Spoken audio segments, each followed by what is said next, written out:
So thanks, Ron, and thank you, Gail. I'm glad you could all come. Laura Carpenter is an associate professor of sociology at Vanderbilt. She has a PhD from the University of Pennsylvania, and she's been with us at Vanderbilt since 2002. Before that, she was recipient of prestigious postdoctoral fellowships from the National Institute of Aging and the Social Science Research Council's Sexuality Research Fellowship Program. She's the author of many papers in the field of sexuality research, particularly in its relation to health and medical issues, and to the ways in which both men and women understand the shape and the course of their lives. Her 2005 book, which must have been already taken out from the library because we couldn't see it on the table there, it's called Virginity Lost, an intimate portrait of first sex in America, is a classic in the field. And in 2007, she was recognized by the Society for the Scientific Study of Sexuality as, and I quote, one of the promising future leaders in the field of sex research. At Vanderbilt, she teaches courses on gender and sexuality, on health, illness, and medicine, and on the life course from adolescence to old age, as well as a seminar on visual sociology, in which she deals with the importance of media images in constructing social norms. And you'll see some of the, I guess, the impact of that in the movie clips that she shows you today. Her talk today deals with the interaction between sexual experience itself and its depiction in movies, with special focus on one's first sexual experience, virginity loss. Now, for a long time, talking publicly, let alone academically, about sex was more or less taboo. And then with Freud and with, I guess, anthropologists like Margaret Mead, and then the work of Masters and Johnson in the 60s, the restrictions were more or less lifted, at least officially. And that's opened up the field not just of quantitative research, but also questions about the experience and the significance of sex for both men and women, younger and older people, I guess also people in different societies and cultures. And even in our own society, it's pretty clear that there are differences of opinion even about what counts as having sex. As Bill Clinton's troubles with Monica remind us, we are fortunate indeed to have an expert with us today.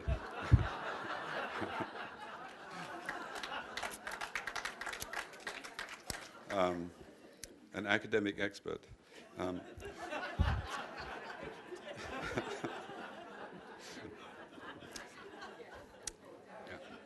It's funny how you can be funny sometimes without trying to be. Professor Carpenter's talk is entitled, as you can see, American Pie, Fact or Fiction, a closer look at virginity loss in the movies. Please welcome Laura Carpenter.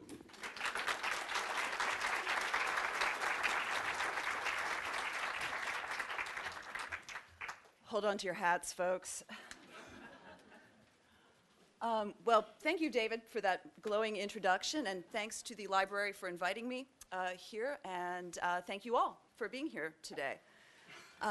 So I guess the first thing I need to do is the warning. Granted, you're here at a talk about virginity loss in the movies, but I do feel like I at least need to, give the disclaimer. There is some strong language in some of the video clips that I'm going to show, and also adult situations, and you can probably imagine what that adult situation is. Nothing terribly explicit, but I just want folks to be warned. So with no further ado, what I want to do today is a couple of things. I want to talk a little bit about just in the first place, why is a sociologist interested in virginity loss in the movies in the first place? And then talk a little bit about how movies have depicted virginity loss starting in the 1950s and going up till just about the present. And then talk about the question of fact or fiction. how movies do resemble real life, how they don't resemble real life, what the consequences of those similarities and differences might be. So that's the plan. Basically, what sociologists do is we try to place individual biographies, specific people's sort of life stories, in a broader social and historical context. And in doing that, we hope to make more sense of individual human lives and the social world more generally. So, for instance, we look at things like major economic changes, dramatic shifts in fertility and death rates, wars, major changes in public opinion, and try to think about how those impact people and vice versa. And what we do know is that movies and other kinds of popular culture, TV, novels, so forth, both reflect and affect people's beliefs and behaviors, whether about sexuality or about anything else. This reciprocal relationship isn't necessarily simple or straightforward always. It's not like you just look at a movie and say, oh, I'm going to go mimic that. But we do know that there's a sort of mutual influence. And so that's really why I started looking at virginity loss in the movies. So in the 1950s is a period of post-war prosperity.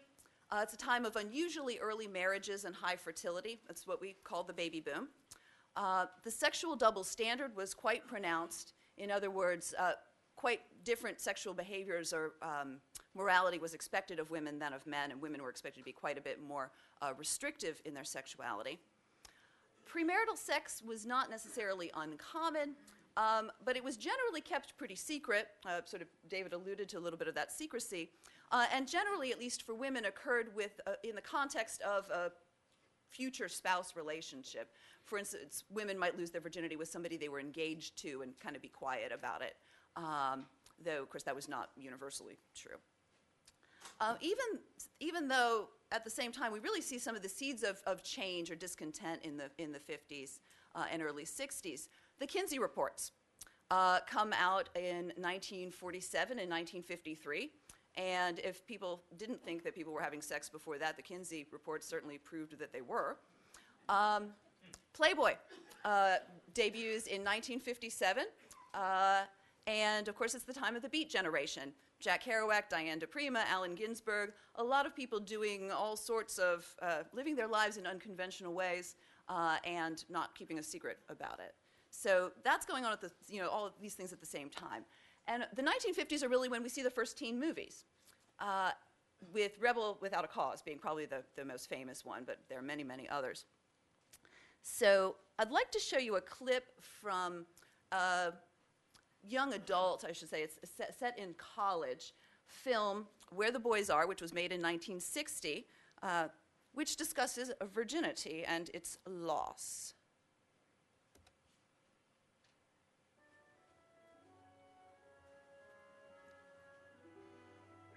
Chummy, aren't we? A cigarette, please? I thought we were hitting it off pretty good. Too good. That's why I'd like a cigarette. It's not hard to see you were a frosh queen. Thank you. Is that a compliment? Yes, it was meant that way. Why, you insulted? A little, yes. No girl enjoys being considered promiscuous, even those who might be. Now, that's a pretty old-fangled notion, Merritt. Oh? Sex is no longer a matter of morals. That idea went out with the Raccoon Code. Sex is, well, it's part of personal relations. Really? It's a pleasant, friendly thing, like shaking hands or making sure you catch a person's name when you're introduced. I hadn't realized. It's like contributing to charity or working on a civic committee. As a matter of fact, it's actually serving your fellow man. About this old-fangled notion called love, shouldn't that figure somewhere in the proceedings? Later, after we become better acquainted. More marriages go on the rocks just because people aren't better acquainted.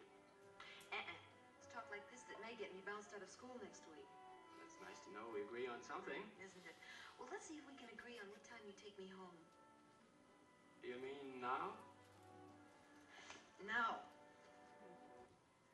Okay. So Where the Boys Are begins with Merritt, our heroine there, in a college classroom asking the semi-rhetorical question, should a girl play house before marriage?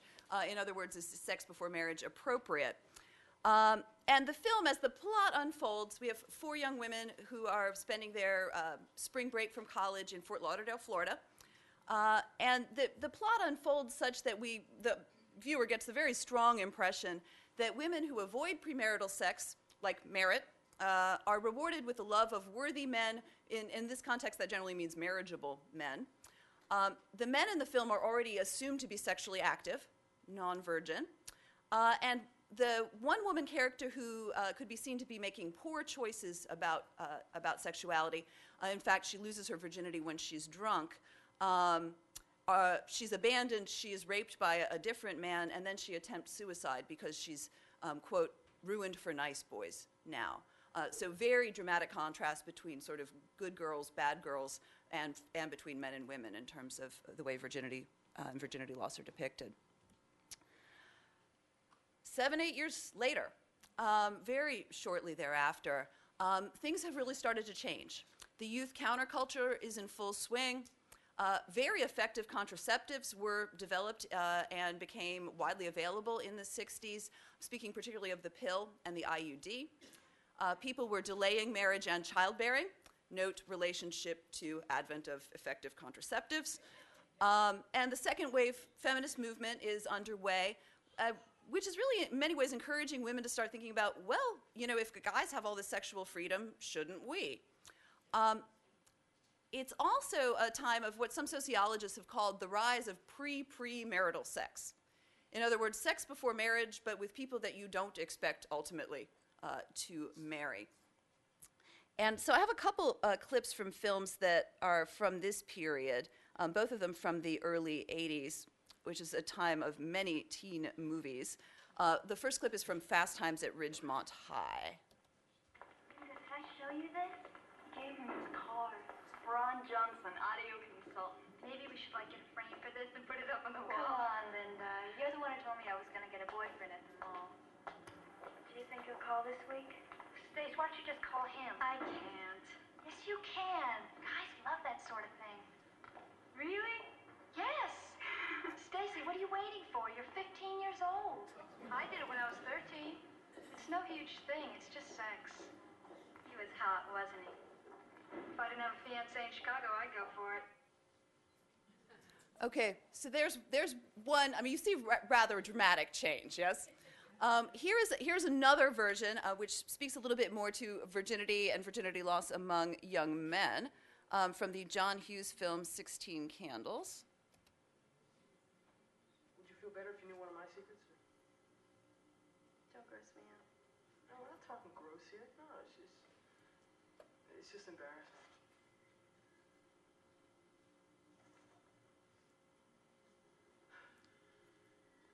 This information cannot leave this room, okay? It would devastate my reputation as a dude.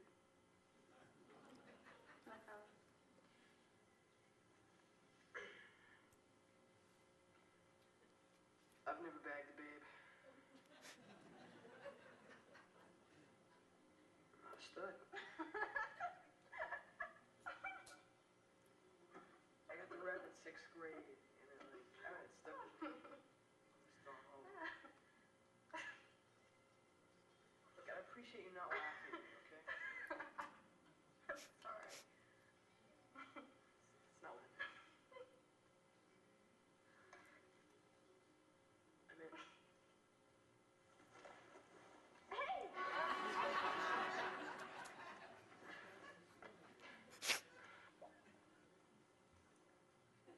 Would it be totally off the wall if I asked if I could have sex with you? You know, you asking me is not as off the wall as why I won't. BD? No.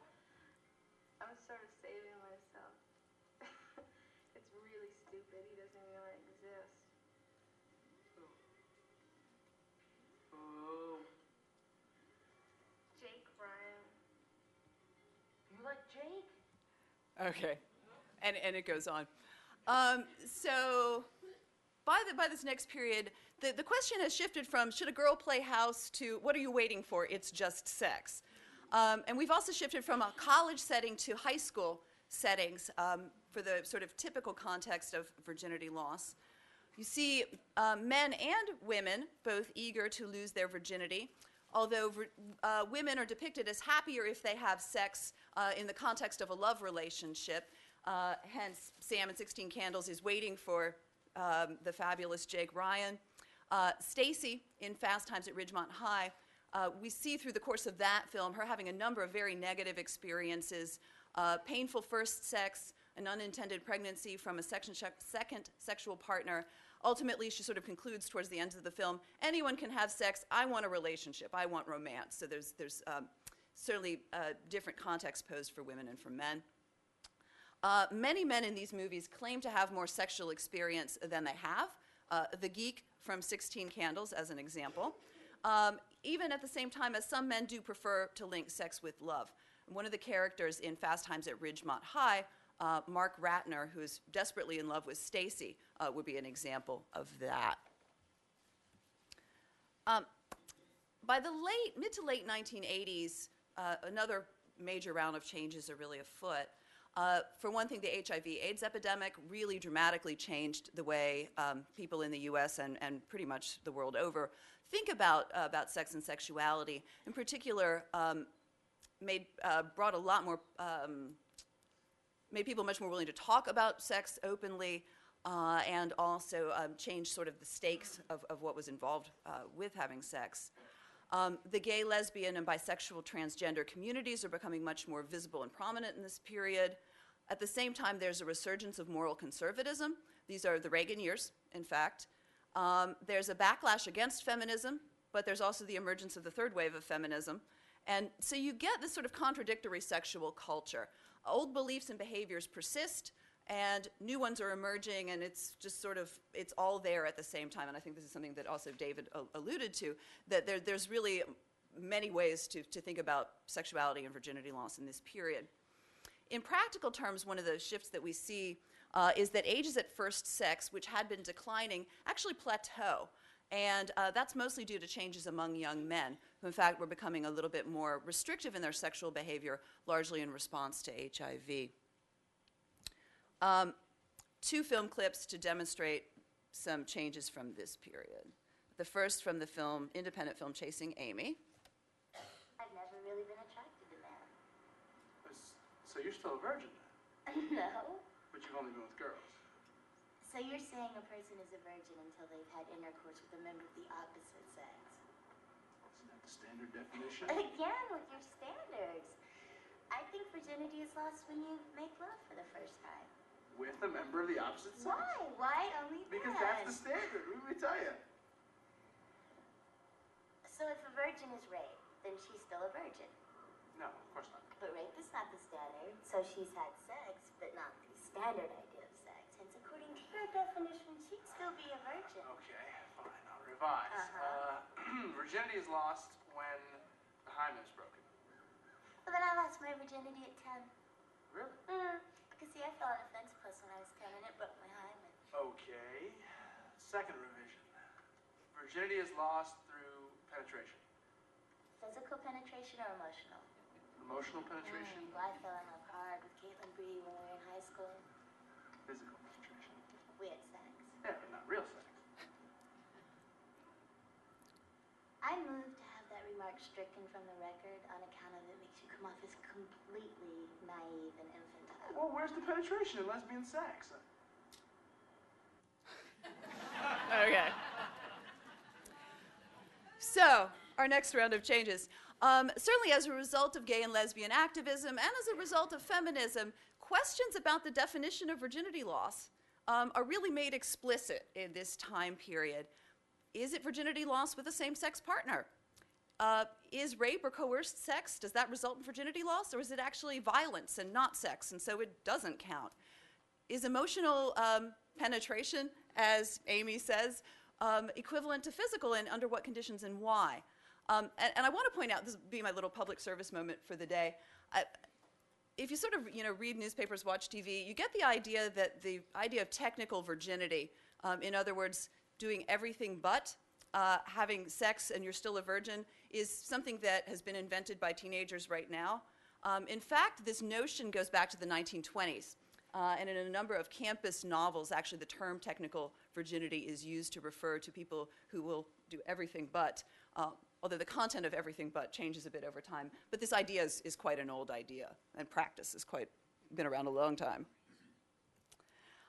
One final film clip from the title of my talk, How Could I Not Show This? From the 1999 film American Pie. Oh, I'll never forget it either. Thank you. Well, bye. Bye. Fellas, say goodbye to Chuck Sherman the boy. I am now a man. I highly recommend you join the club. We are doing the wild thing all night. I'm exhausted. I don't get it. I mean, how the hell did you do that? It was just my time. It was just my time. Best of luck to you boys. I cannot believe this. Come on, guys, you know, we should be happy for Sherman. No, we shouldn't be. You know, I put in months of quality time with Vicky. Sherman meets a chick for one night and scores. This is just wrong. Oh, shit. How the hell am I supposed to become this Mr. Sensitive man? You know we're all gonna go to college as virgins. You realize this, right? I mean, they probably have special dorms for people like us. I got an idea. But it's gotta stay between us. It's really simple. We just gotta make an agreement. Or, no, it's more than an agreement. What, a bet? A pact. No money involved, more important than any bet. Here's the deal. We all get laid before we graduate. Dude, it's not like I haven't been trying to get laid. Think about when you work out, Oz. You gotta have someone there, right? Someone to spot you, someone to keep you motivated. Well, that's exactly what we can do for each other. I mean, we'll be there to keep each other on track. Separately, we are flawed and vulnerable, but together we are the masters of our sexual destiny. Their tiger style kung fu is strong, but our dragon style will defeat it. Guys, The Shaolin masters from East and West must unite, fight, and find out who is number one. guys, come on, you're ruining my moment here. I mean, this is our very manhood at stake.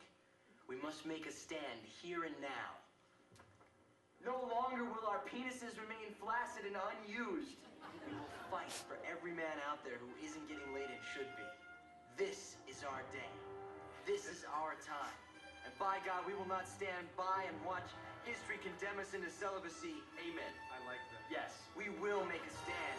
We will succeed. About time! We will get laid! Yes! Okay. They get a little more explicit over time also. Okay, so American Pie, we've got four male friends making a pact to lose their virginity by high school prom night. And definitely you can see just the way they're talking about it. For them, masculinity equals non-virginity, right? Very closely associated. Yet, in the course of the film, one man, Oz, the guy who's on the sofa, remains a virgin to keep his girlfriend's affection. And another, Kevin, the one who's jumping up and down on the chair at the end, falls further in love with his girlfriend after they lose their virginity together, even though she decides to go off to college and break up with him. So that's going on. Also, most but not all of the female characters in the film want to lose their virginity with loving, committed partners. The prominent exception, if you've seen the movie, is the band camp girl. However, at the same time that there is a sort of emphasis on love and romance for women, a couple of the characters actually posit that female virginity loss should be contingent on women's pleasure. And in fact, one character tells another, well, if you aren't having orgasms with him, why bother losing your virginity with him? You know, so and that's a big shift. That's really sort of the first moment we kind of see that sort of argument about women's pleasure in a teen movie like these. So moving on to the present. Since the late 90s, abstinence-only sex education curricula have been widely adopted, and grassroots pro-virginity and purity campaigns have been underway. There have been increased rights for gays and lesbians, but also backlash against those rights. Third-wave feminism is still going, but some argue that it's post-feminism time. The practice of hooking up has become better known. in other words, a version of casual sex. So stay tuned. I'm not sure really, where this is going. There are movies that are sort of touching on some of these themes, but it's too early for me to speculate, I think. But I do want to talk a little bit about the fact or fiction question. How does virginity loss in the movies you've just seen and many others compare with real women's and men's experiences? And in my own research, I conducted in-depth interviews with 61 women and men from diverse sexual and social backgrounds. And they were between the ages of 18 and 35 when I interviewed them in the late 90s. So the majority of them had lost their virginity. However they defined it, I let them define it however they defined it, at some point during the 1990s. Almost all of them told me that they had seen or heard something about virginity or virginity loss from mass media, and 28 actually mentioned specific movies. So the folks I talked to really used 4 different kinds of metaphors to talk about virginity and virginity loss. Some compared virginity to a gift, a special gift that you give to somebody that you love in hopes that you will get deepened love and affection back, commitment. Some spoke about virginity as a horrible stigma that you had to get rid of as soon as possible. Some spoke about it as a step in growing up, kind of a learning process. And a few spoke of maintaining virginity until marriage as a way to honor their commitment to God. And now you see all of these metaphors, all of these ways of talking about virginity and virginity loss in popular movies from the 1970s onward, particularly the gift and the stigma metaphors. And I think that the film clips I've showed, you can probably sort of think about what some of those examples are. In movies, women who see virginity as a gift, if they give their virginity wisely, they're almost invariably rewarded with love and commitment. Vicky, one of the characters in American Pie, Sam in 16 Candles, she doesn't quite lose her virginity in the movie, but we get the idea that that's where she's going. On the other hand, women who are abandoned by their virginity lost partners wind up being reunited with those partners, at least in the movies made after 1970 or so. Andy in Pretty in Pink, another John Hughes movie, is an example of that. But the male movie gifters, in contrast, tend to watch their friends seduce or be seduced by the girl of their dreams, and they kind of stand by and helplessly as this happens. That happens to Mark in Fast Times when Stacy, with whom he's in love, goes off with somebody else, for example. In real life, on the other hand, the male gifters I interviewed felt that their gift of virginity was reciprocated. None said, oh, my girl ran away with somebody else or my guy ran away with somebody else. And many of the women who saw virginity as a gift felt that their gift of virginity had been reciprocated by a partner, but none of the 4 gifter women who were rejected by their partners even received an apology, much less were reunited. So the stories were not nearly so positive for that group of women. And Dana Hagee is a good example. She actually talks about Pretty in Pink and says, it was great. You're so happy for her. She gets this guy. It's so nice. But I don't think that's based in reality, not in my own experience. And she had been left by the guy she lost her virginity with shortly thereafter. Stigma movies, on the other hand, the stigma group movie men typically lose their virginity without incident, and in fact may even be revealed as masterful lovers. This is the case with the geek in 16 Candles. It's also the case with Kevin, Paul, and Jim in American Pie, and Joel, the Tom Cruise character in Risky Business, also. In contrast, the stigma group women in movies suffer abandonment, unintended pregnancy, all manner of terrible things are visited on them, Stacy in Fast Times being an example of that. In real life, on the other hand, the women I interviewed who talked about virginity as a stigma tended to have pretty positive experiences. Emma McCabe, for example, said, and these are pseudonyms, by the way, like Fast Times Stacy, she was able to lose her virginity fairly quickly when she decided to. She just propositioned a male friend. But unlike Stacy, she didn't feel the need to conceal her virginity. She wasn't rejected. She didn't get pregnant. And she even linked her own experiences and her own decisions to sort of the movies. This was part about being a good sexual partner was cool, and I saw that in the movies. For the men, most of the stigma group men had fairly trouble-free virginity loss experiences, though none were revealed as sexual superstars. So Kendall James said, you know, and he brings up Fast Times at Ridgemont High. Every teen movie was about getting laid or not getting laid, and what an idiot you were for not getting laid. It was sort of a common theme among the stigma group. However, 7 men who concealed their virginity from partners, 4 of the 7 were revealed as inexperienced, and of those 4, 3 felt ridiculed or dismissed by their partners. Dan Levy, for example, who said his first experience was fumbling, quick, and devoid of pleasure for his female partner, said, "We never had sex again because I was a disappointment to her." So, you know, far from sexual superstar there. To kind of bring it back together, what I see is that in movies, women gifters and stigma group men tend to have positive experiences, while men gifters and stigma group women have negative experiences. But in real life, it's actually the other way around. And very often in real life, gifter women and stigma group men have relatively negative experiences, and gifter men and stigma group women have relatively positive experiences. Now, what does all that mean? I conclude in my book that that it would be more helpful for more people if they actually understood virginity not as a gift or a stigma, but as a step in growing up. But in terms of the movie real-life discrepancy, I mean, I guess the point I would make is that people who identify with movies with these sort of improbably happy plots seem to have more difficulty dealing with non-ideal personal experiences. So, for example, Dana and Dan, you know, not only suffered fairly rotten treatment from their partners, but then they also berated themselves because they felt, oh, they should have done something, you know, it's my fault that my experience wasn't, you know, beautiful and wonderful and didn't turn out how it was supposed to. And of course, the women and men whose own experiences were equally or more positive than the movie plots tended to be fairly happy with things. So that's it. Thank you for your time and attention. There's the book that the library doesn't have available for you to check out. So thank you.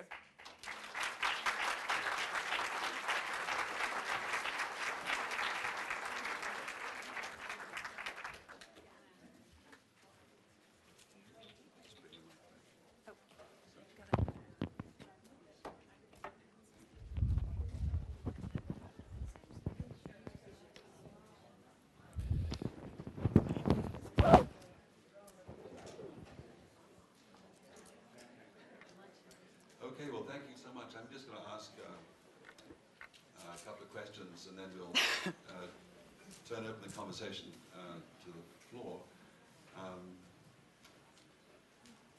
You know, it's interesting looking at this sort of reconstruction of the time when actually I was a teenager. And I just think I missed a whole lot, you know. Especially the movies.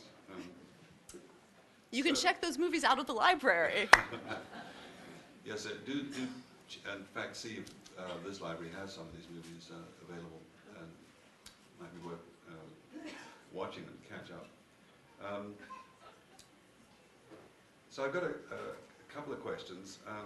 One is, I know that you're interested in these life transitions in general, and it struck me as interesting that the book and the talk is framed in terms of virginity loss, and yet one of the ways in which virginity loss is experienced is not as loss. Mm-hmm.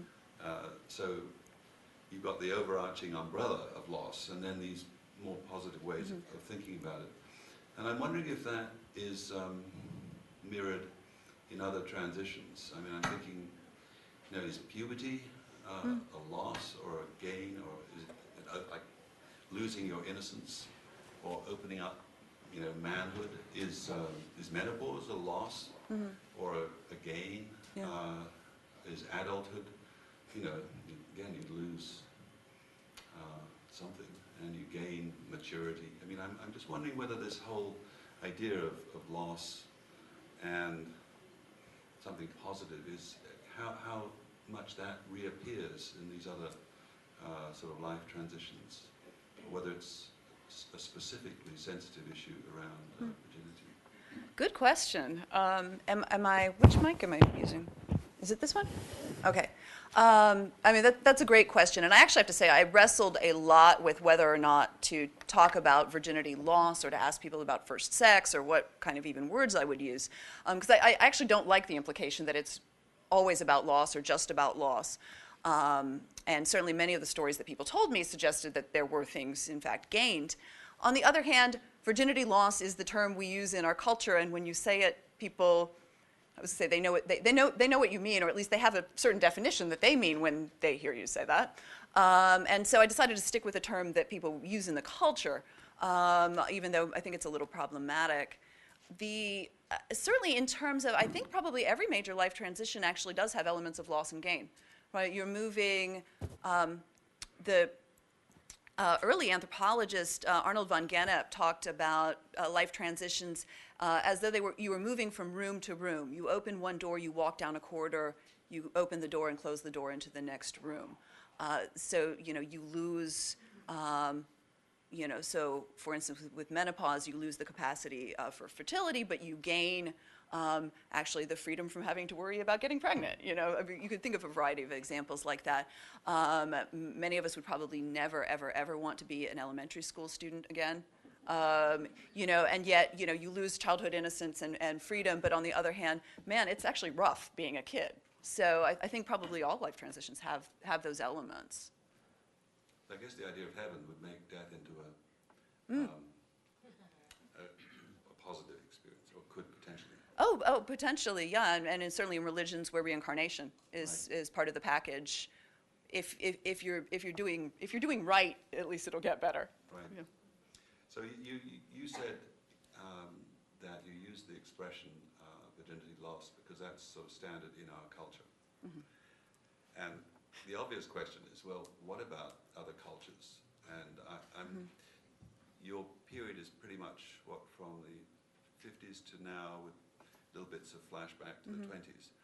And I'm sort of, and you wouldn't speculate about where all this might go, because it's sort of fascinating. You start thinking, well, yeah, we've got contraception, we've got different kinds of contraception, and we've got, we could in principle make sex, fertility free, maybe disease free. I mean, can you imagine are things just going to pretty much stay where they are now, or are they going to, are there other possibilities? And one of the ways that you might imagine other possibilities would be looking at other cultures and trying to ask yourself, well, how have other groups of people handled this? Yeah. I just wondered if you had any thoughts about that. Yeah, so I don't know. I have to say one of the reasons I'm not speculating so much about the future is because I have not seen Twilight, which does deal with some of these themes. Certainly what we know is that, for instance, in Europe, Western Europe, teenagers start having sex at about the same ages and rates as they do in the United States, but there are much, much lower rates of unintended pregnancy and much lower rates of sexually transmitted infections.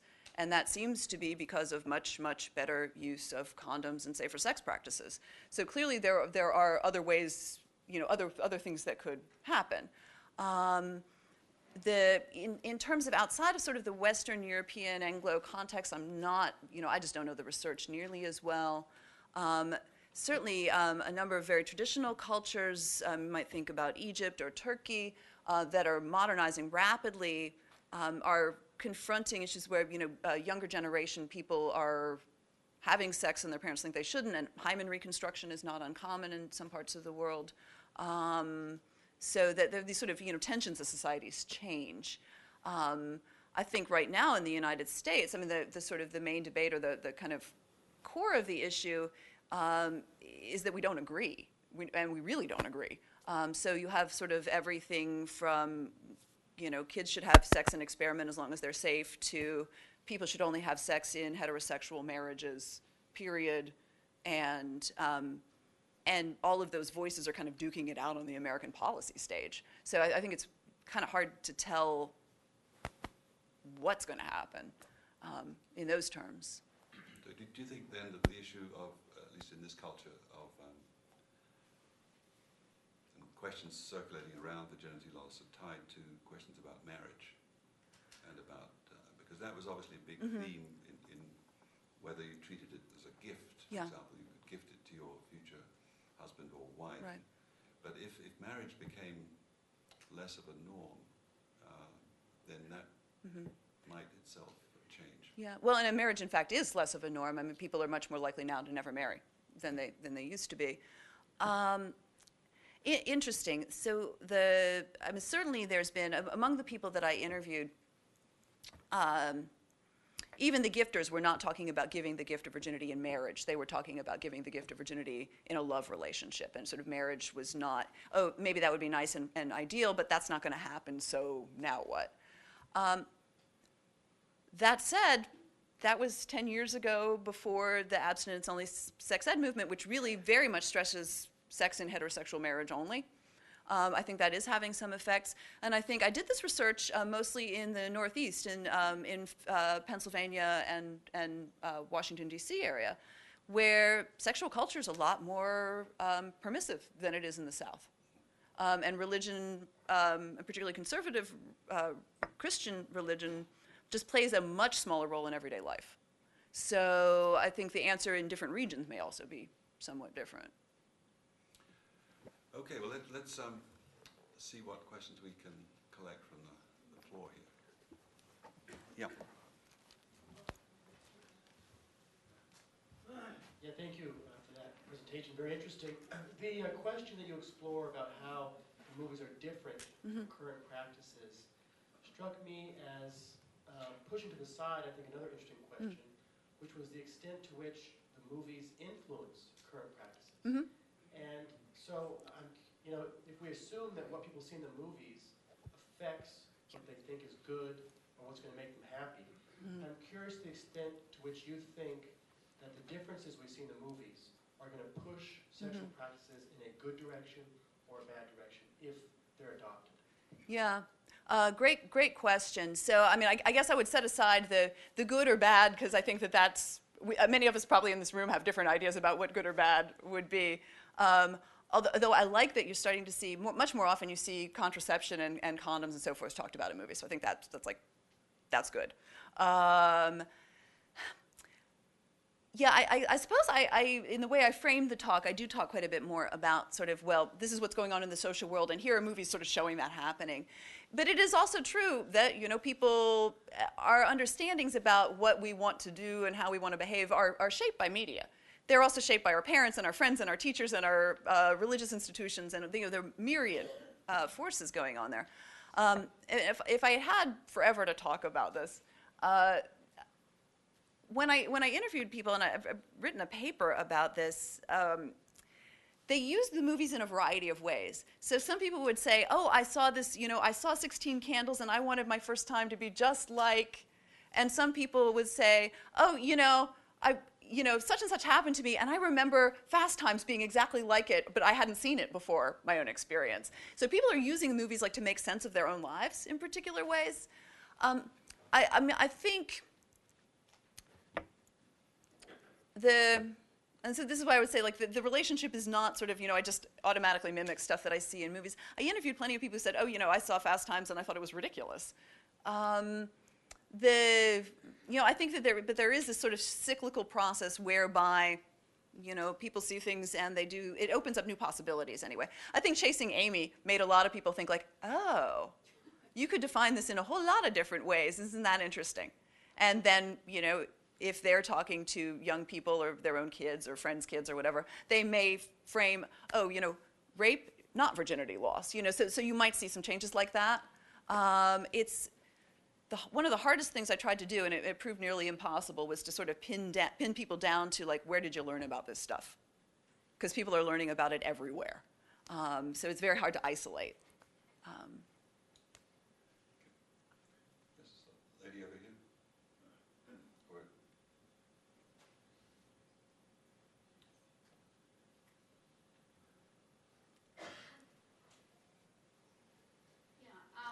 In the decade of the 70s, I was very involved in sex education in the state of Virginia, and I observed a couple of things that I was interested in your comments about. When the term ball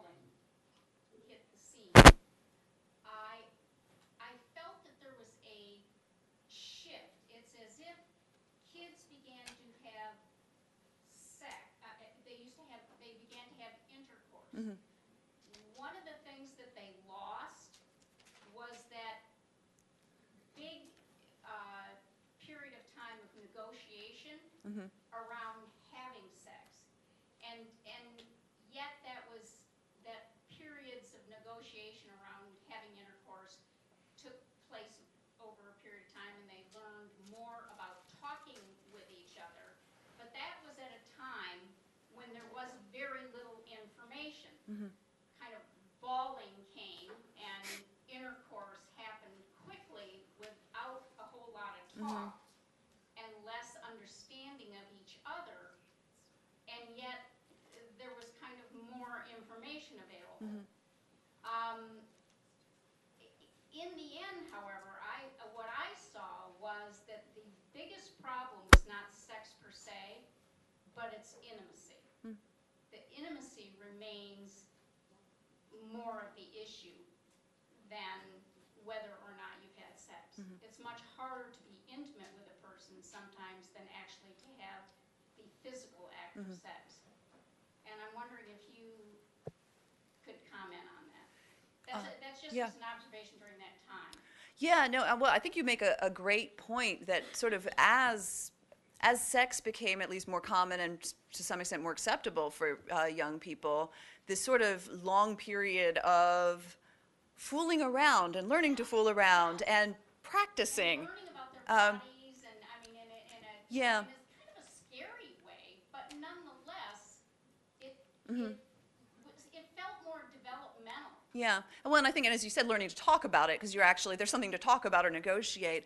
There certainly are a number of scholars who suggest that that's very real, and have sort of bemoaned the fact that, once sex is okay, then you forget all about all this other stuff that was actually really useful. But as you said, but now we have more information. It's much easier to find out how to get contraception, how not to get STDs, and so forth than it used to be. It has more to do with the sex act and less to do with right. intimacy. Yeah, and the negotiation. And it's even reflected in the music. Music, prior kind of to the maybe mid-70s, was more about making love and, that kind of stuff. And then there became much more kind of graphic, rough. Yeah. The music changed too. And I don't know, I just kind of think it's... Thanks very much. Yeah. Yeah, very interesting. There's a lady in the white hat, end of the row there. Yes. In your movie clip, you showed the guy at the swing set asking the girl in the swing about penetration of the vagina. So I thought, I think I'll ask you about this. There's different kinds of sex that it's not what I call sex, but it's some kind of sex. But the other day when the Olympics were on, I got tired listening, watching you. So I turned on a different channel, and they had this sex channel on where they were showing all the diseases that the teenagers were getting from oral sex and from anal sex and from rainbow sex. And I said, what? And so I watched it, kept on watching it, and they're not having phallic and vaginal penetration like they were for a while, or maybe some of them are. They're having oral sex with the penis and vagina, and they're having anal sex with the anus at the rectum, and then they're having rainbow sex, which is one boy, one young man, and then a whole line of girls with a different color of lipstick, and they all go over and they make a rainbow having oral sex with him. Now, when that boy was standing up there asking that girl in the swing exactly what vaginal penetration or what sex was, and she was trying to tell him, he said, do you, in your studies, do you classify anal and oral and this rainbow thing as sex? Great question. Getting quite an education. Yeah, I thought I was going to be the most graphic one here today. So I guess, I mean, one thing I would say is just the caveat is that I think some of the things that get picked up in the media are very extreme cases that are relatively rare, and that sort of chain oral sex really probably extraordinarily rare in practice, although the media would, you know, have you think that this is something everybody's doing every 15 minutes. So in my study, because I was interested in the idea of whatever people themselves understand as virginity loss, I let them define it for me. So I actually asked people, define virginity loss, you know, what is it? Most of actually all of the heterosexual people that I interviewed said, oh, it's vaginal penile intercourse. Many of the gay and lesbian people that I interviewed said, well, it's, you know, it can be that, or it can be, you know, if you have sex with women, it could be oral sex between women, or it could be oral sex between men, or anal sex between men. So people tended to sort of differentiate based on sexual identity. But for the most part, I let people sort of, you know, set the definition themselves. I'm certainly, all of these practices have been around for a long time. And I think some of the cultural emphasis, renewed emphasis on maintaining virginity has probably led to more other kinds of sex, which, as you said, we might not call it virginity loss sex, but it's sex. You know, in kind of it's not the intended outcome of abstinence-only sex education in any rate. But I actually let people sort of define it for themselves. And for most of the people I interviewed, it was vaginal sex, but for some it was various kinds of same-sex practices. Okay. I think we've got to have a little bit of, yeah, the other side there, and then we'll come back. I'm wondering, you just mentioned the renewed interest in virginity, and I'm wondering, and this probably goes beyond your ken as a sociologist, if we wouldn't do better to shed the notion of virginity altogether, and that virginity has been used for most of the centuries as a means by male-oriented culture to keep women as second-class citizens and essentially to evince male insecurity about women's sexuality. Well, certainly historically, I mean, it has been the case that virginity was largely valued as a sort of property when women were mostly things exchanged between men, fathers and prospective husbands. Virginity was in part considered very valuable in women because a woman who was a virgin, if she had kids, they were going to be your kids, and that was sort of the only way that men could know. More recently, so I, in fact, in my book, kind of argue that it would be nice to get rid of the idea of virginity, though I make the argument on sort of different grounds that the incredible emphasis on the sort of one moment actually probably leads to more heartbreak than if there wasn't, you know, if you have this sort of, and I think this would be true about anything, not just about sex, but the kind of, oh, if it doesn't work, if it's not perfect, this thing, then my whole life is ruined. Doesn't seem to be very helpful for anybody. And yet I certainly interviewed a number of people who really felt that way. And, you know, I've quoted a couple of them in my talk today. So, you know, are we ready for another idea? I don't know. You know, in some ways it's useful to have some way of marking transitions. But yeah, virginity, I don't know. I mean, if we got rid of the idea, would somebody invent an idea to replace it? Okay, we've got a couple more questions over here where we can get those in. So could you make it brief? Yes, I wondered if you experienced much discussion about regret, and when people did have regret, was it based on the quality of the experience, age, or on abandonment, or how did that come into play? Good question. I would say that about 2/3 of the people I interviewed were actually reasonably satisfied. You know, so the idea that somehow this is, you know, all automatic heartbreak, you know, just didn't bear out. People talked about regret in a variety of ways. The folks who were abandoned by partners or made fun of by partners definitely regretted certain aspects of those experiences. The stories I mostly heard were, oh, I wish it could have been somebody I liked more, or I wish it hadn't been in the cold back seat of the car, Or I wish that it had been, you know, there were sort of more those sorts of regrets. I wish I had come out to myself earlier, and then I wouldn't have had sex with other sex people because I only want to have same-sex partners. So more often these sort of bittersweet stories rather than, you know, kind of out-and-out huge tragedy kinds of things. Okay, I think we're going to have a last question there. I just wanted to know what you thought of the loss of virginity in The Reader, the movie and the book, The Reader. Oh, you know, I haven't seen it. I have neither seen it nor read it. I'll put it on my list. Okay, please do. It's older woman, younger man. Is that, yeah. The Graduate would, of course, be the film everybody's seen where that happens. Okay, then we have just one more question. The lady in purple. We missed her out. And then we'll... I just wondered if, I noticed that the people you interviewed, the age group and the period, which was in the 90s, I believe you said. Have you done any research to show how the change of women's self-esteem was affected by the fact that in the 50s, late 40s and 50s, the implication was that nice boys wouldn't come on to nice girls, but the reality growing up in that period was that all boys came on to you whether you were nice or not. So the question would always arise, why do they think I'm not a nice girl? Did you see any of that kind of reflection, and do you think that affected, it used to be, you could be proud of being a virgin, then it changed immediately in the 60s, like it was not a good thing anymore, and how that... And now we've got both things kind of happening, I think.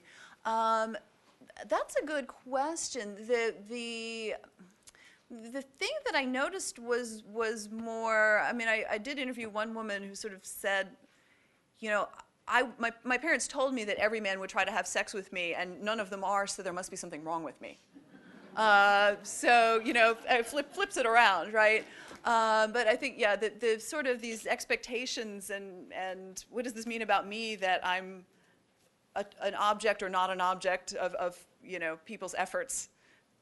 I mean, I think it's, the content changes even though that situation continues. Yeah. I think it's time we thank Laura for her first time.